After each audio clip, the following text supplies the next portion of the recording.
Welcome to my channel English study lovers. आज हम discuss करेंगे nose versus eyes by William Cowper. William Cowper was an English poet and Harmon writer, one of the most popular poets on his time. Copper changed the direction of the 18th century nature poetry by writing of everyday life and scenes of the English countryside. In many ways, he was one of the forerunners of the Romantic poetry.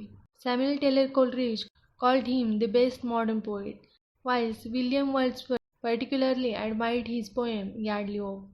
परिचय। William copper की यह व्यंग्यात्मक कविता knows versus eyes न्यायपालिका प्रणाली पर एक take है।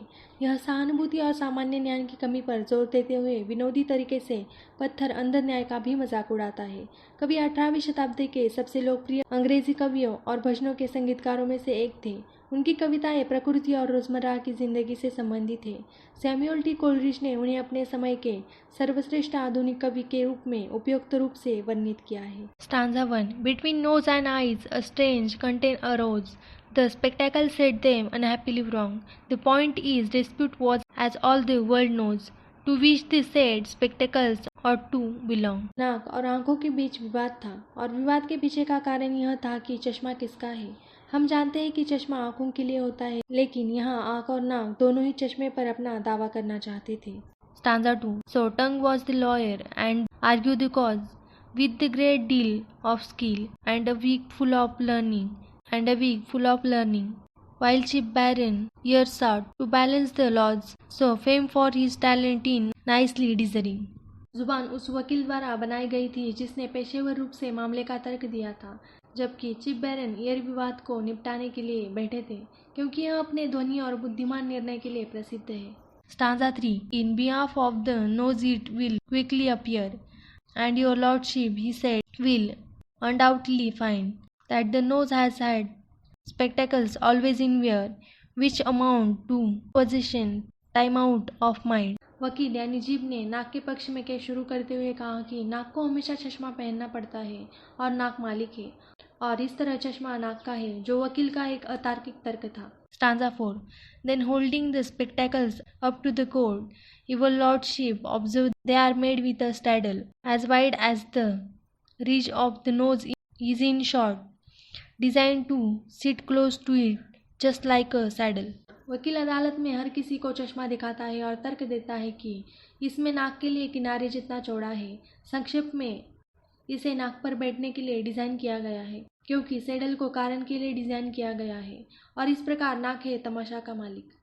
Stanza 5. Again would your lordship a moment suppose, 'tis a case that has happened and may be again, that the visage or countenance had not a nose, pray who would or who could wear spectacles then. नाक ने फिर एक और तर्क पेश किया जो बहुत ही मजेदार और दिलचस्प है। जुबान ने सभी को कल्पना करने के लिए कहा कि अगर नाक नहीं होता तो चश्मा कौन पहनता। हर चेहरे की एक नाक होती है और बिना नाक के एक चेहरा संभव नहीं है। जीभ सिर्फ उस बिंदु को दबाने की कोशिश कर रही है कि नाक चश्मे के लिए थी और इसके विपरीत। Stanza 6. On the whole it appears, and my argument shows, with a reasoning the court will never condemn, that the spectacles plainly were made for the nose, and the nose was plainly intent for them. वकील ने निष्कर्ष निकाला कि चश्मा स्पष्ट रूप से केवल नाक के लिए बनाया गया था। चूंकि कोर्ट ने पूरी दलील सुनी थी, वह सिर्फ नाक और तर्क के पक्ष में थी। इसमें कोई संदेह नहीं था कि चश्मा नाक के लिए नहीं था, वे बस एक दूसरे के लिए बने हैं। Stanza 7. Then shifting his side as the lawyer knows how, he played again in behalf of the eyes. But what were his argument few people know, for the court did not think they were equally wise. जैसे कि हर वकील करता है, उसने आंखों की ओर पक्ष रखा और आंखों की ओर से गुहार लगाई, लेकिन आंखों के लिए उसने जो कुछ भी कहा वह आश्वस्त करने वाला नहीं था, क्योंकि वह पहले ही नाक के पक्ष में मजबूत तर्क दे चुका था। Stanza 8. So his lordship decrees with a grave solemn tone, decisive and clear without one if or but, that whenever the nose put his spectacle on, by daylight or candlelight eyes should be shut. फैसला सुनाया गया आधिपत्य के बिना सोचे समझे बहुत ही औपचारिक और बहुत सम्मानजनक तरीके से एक मृत व्यक्ति की तरह भावना के साथ आदेश दिया। फैसले में कहा गया कि चश्मा नाक का है, और उन्होंने यहाँ तक कह दिया कि जब भी नाक दिन के उजाले में अपना चश्मा मोमबत्ती की रोशनी में रखे तो आंख बंद कर लेनी चाहिए।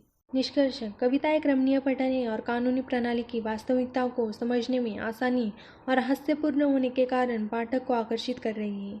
शक्तिशाली कल्पना के उपयोग के माध्यम से कवि अपनी संवेदी क्षमताओं का उचित उपयोग करने के लिए पाठक को सफलतापूर्वक आश्वस्त करता है। हालांकि कविता कानूनी व्यवस्था और न्यायपालिका का मजाक है, लेकिन यह एक गहरा संदेश भी देती है कि कानूनी कार्रवाई को सावधानी से करना कितना महत्वपूर्ण है और एक गलत फरमान के परिणाम स्वरूप जीवन भर का नुकसान कैसे हो सकता है। कविता उचित न्याय देने में न्यायपालिका प्रणाली की गैर सफलता को भी सामने लाती है। कविता की विडंबना यह है कि निर्णय नाक के पक्ष में घोषित किया गया था, जिसे वास्तव में तमाशा का कोई उपयोग नहीं था और जिसे वास्तव में चश्मे की आवश्यकता थी। जब किसी ने इसे पहना था तो आंखें बंद करने के लिए कहा गया था। आंखें बंद रहेगी तो चश्मा पहनने से क्या फायदा।